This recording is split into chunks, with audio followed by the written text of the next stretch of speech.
আসন্ন প্রাইমারি সহকারী শিক্ষক নিয়োগ পরীক্ষার জন্য বিজ্ঞান অংশ থেকে গুরুত্বপূর্ণ কিছু প্রশ্ন উত্তর। সবুজ তরকারিতে সবচেয়ে বেশি থাকে খনিজ পদার্থ ও ভিটামিন। মানবদেহে নিচের কোন ভিটামিন তৈরি হয়?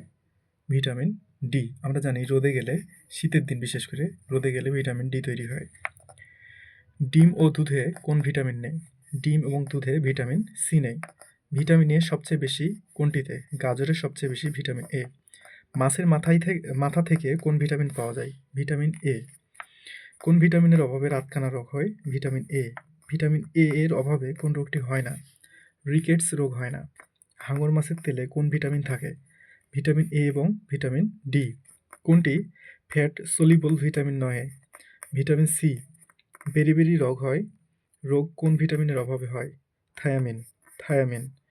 মলা ও ঢেলা মাছে কোন ভিটামিন প্রচুর থাকে? Vitamin A. Vitamin A.